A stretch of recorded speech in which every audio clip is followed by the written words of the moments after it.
It's a do-it-yourself project of a different kind. The Nacho First Nation of Mayo is constructing a new administration building. It's on a site chosen by the community, and it will make best use of natural resources. But the First Nation is most excited about a more personal aspect of the new development. Leonard Linklater has that story. I remember when the land claim first began, I remember some elder, they said, build a house up on top of the hill because there's no good ground around here. It's those sort of comments that have gone into the design of the new Nacho administration building. Rob Sieniuc is with Broadway Architects out of Vancouver, a firm that specializes in environmentally sustainable design. It's uncanny how much wisdom there is there, because we're on a bluff. As you can see, we're overlooking tremendous valleys here, and the site happens to be one that it's away from the permafrost problems. The First Nation tendered the project 2 years ago, but it was not a good time. The Canada Winter Games construction was on, and most contractors were busy.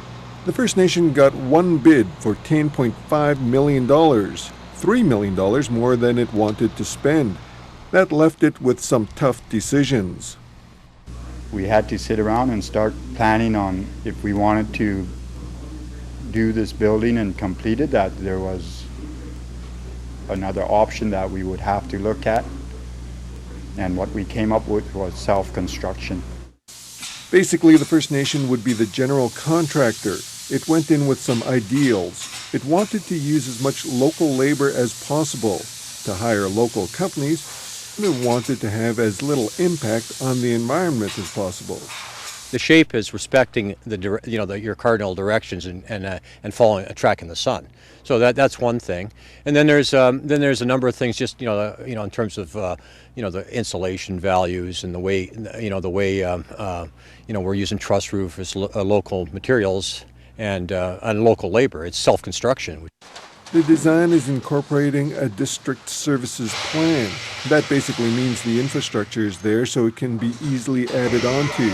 Other buildings can be built to take advantage of heat, water, and fire services. First Nation Council member Albert Genier says the new technology and new construction also means there is opportunity for Nacho members to train in engineering or the trades.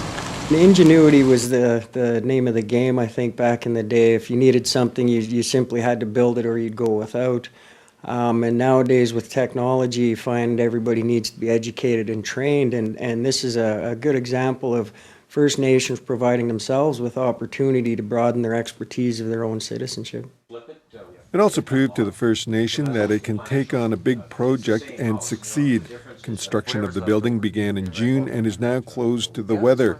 Engineer says things are going better than planned. Timelines have been met, and as far as the budget goes, we're a little bit under budget, which allows us to have a cushion and possibly put some extras we didn't think we were able to afford initially back into the building, so as we can provide better services in relation to our governance. Joe Bucyk says it's not just Nacho that will benefit.